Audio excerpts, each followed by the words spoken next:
이사무장입니다. 오랜만에 인사를 드립니다.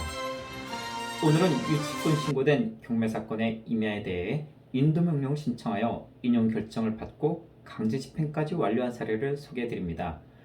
2020년 7월 20일부터 부동산 인도명령 결정을 내리시던 판사님들이 모두 재판부로 가시고 그 자리를 사법보좌관분들이 맡아 하시게 되면서 유치권자들에 대한 인도명령 신청이 각 지방법원에서 대부분 기각 결정이 나고 있는 현실을 감안하면 대단히 큰 업적이라 하겠습니다. 아무래도 낙찰자와 유치권자 모두 양쪽에서 변호사를 선임하여 서면을 제출하는 경우에 법원 공무원직인 사법보좌관분들께서는 판단을 내리기가 매우 어려울 것입니다. 그럼에도 불구하고 저희 사무실에서는 공사대금 확정 판결문을 확보한 유치권자에 대하여 인도명령 인용 결정을 받은 사례는 매우 의미 있는 승소 사례라 할 것입니다. 간단히 사건 소개를 해드리겠습니다.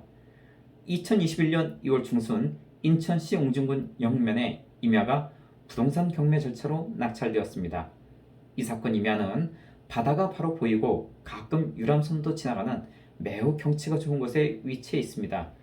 누구나 탐낼 만한 전경을 가진 위치로 전 소유자는 타운하우스로 분양하려 하였으나 어떠한 사유에서인지 공사가 중단되고 1순위 근저당권자로부터 경매 신청되어 공사업자가 유치권 행사를 하기에 이른 것입니다.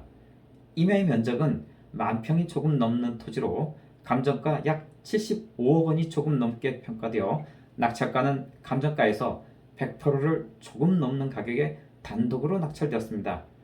이 사건 입찰 전 고객께서 사전 답사를 하시고 현장에 유치권자가 점유 중인 것을 확인하고 저희 사무실에 문의하시어 제가 직접 현장 조사를 다녀왔습니다. 고객께서는 입찰 2일 전에 문의를 주시어 급하게 하루 전에 출장을 다녀오게 되었는데 과연 빠탄 조사 기간 동안 만족할 만한 결과가 나올 수 있을지 내심 자신감이 없었는데 다행히도 채권자 면담 및 유치권 현장 답사 등을 통해 유치권이 해결 가능하다는 결론을 얻게 되었습니다. 저희 사무실에서 분석한 자료들을 토대로 고객께서는 다음날 안심하고 입찰에 참여 단독으로 낙찰을 받았습니다. 이 사건의 법원에 신고된 유치권 내역을 살펴보겠습니다. M종합건설 주식회사로부터 공사대금 약 7억 원가량의 유치권 신고 및 J콘크리트 주식회사로부터 공사대금 약 2억 5천만 원가량의 유치권 신고가 제출되었다고 매각물건 명세서에 기록이 되어 있었습니다. 2명의 유치권 신고자로부터 약 10억 원가량의 유치권 신고가 접수된 상태이니 신중히 접근할 수밖에 없었습니다. 2019년 7월에 법원 집행관이 조사한 부동산 현황 조사 보고서를 살펴보겠습니다. 현장에 유치권자라고 주장하는 M종합건설 주식회사의 관리인이 관리하고 있다고 진술했으며 J콘크리트 주식회사는 입구에 유치권 행사 중이라는 현수막을 걸어놓은 상태로 기재되어 있습니다. 감정평가서에는 유치권 현수막이 표시되어 있지 않지만 현황 조사서에 나와 있는 유치권자가 점유 중인 컨테이너가 사진상에 나와 있습니다. 유치권을 깨뜨리기에 점유 관계로 다투기에는 많은 어려움이 따를 것으로 예상되었습니다. 2021년 4월 초 낙찰자와 정식으로 사건 수임 계약을 체결하여 다시 한번 현장을 방문하고 유치권자를 만나는 등 보다 더 자세한 조사를 하게 되었습니다. 유치권 신고자 2명 중 관리인을 통해 현장 점유 중이신 공사업체 사장님과는 서울 모초의 건설회사 사무실에서 낙찰자 회사의 이사분과 함께 방문하였습니다. 이때 유치권자 측에서도 1회 유찰되면 입찰을 하려고 했었다는 이야기를 전해드렸습니다. 이렇게 유치권 신고된 경매 사건에는 수회 유찰된 뒤에 유치권 신고자가 입찰을 하려고 했다는 이야기를 낙찰 뒤에 종종 듣습니다. 유치권자는 공사대금 확정 판결문을 비롯해 세금 계산서 및 공사계약서, 현장 점유 사진 등 모든 입증 서류를 저에게 보여주고 복사까지 해준 자신감을 보여주며 소송으로 가기 전에 원만한 협상을 당부하였습니다. 보통 유치권자분들을 방문하면 대부분 가지고 있는 자료들을 숨기고 보여주지 않는 데 만에 상대적으로 매우 여유 있는 태도를 하겠습니다. 자신이 없는 호의 유치권자라면 자료들을 보여주기가 선뜻 쉽지가 않기 마련입니다.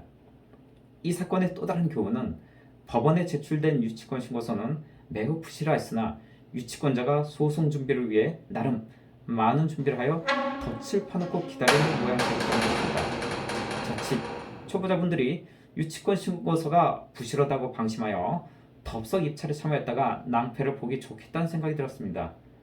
법원에 제출하는 유치권 신고서는 단 한 장도 가능합니다.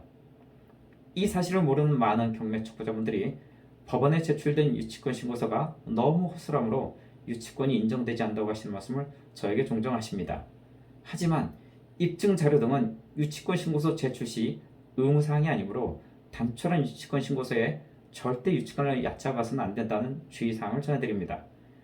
유치권 신고서 및 수집 자료들을 저희 사무실에서 면밀히 검토해 본 결과 공사 계약서상의 허점도 발견하게 되어 쉽지는 않겠지만 유치권자들에 대한 인도문 결정이 날 가능성이 높아 보인다는 판단에 수개월간 많은 시간과 정성을 들여 입증 자료들을 열심히 수집하였습니다.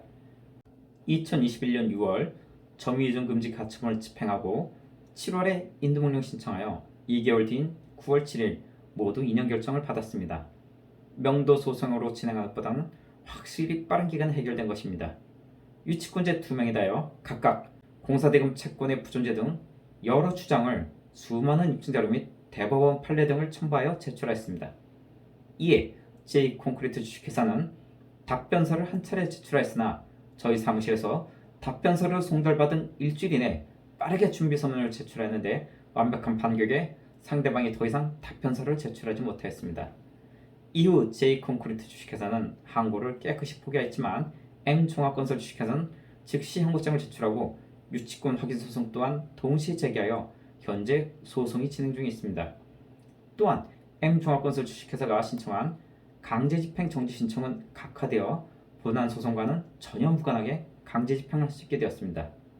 강제집행 당일 유치권자의 관계자분들이 3명이나 컨테이너에서 점유 중이셨는데 유치권자 대표분께서는 강제집행 직전에 저와의 통화에서 강제집행 정지 기각 결정도 이의 신청을 통해 승리한 경험이 있다면서 끝까지 결사항전의 의지를 보여주셨습니다.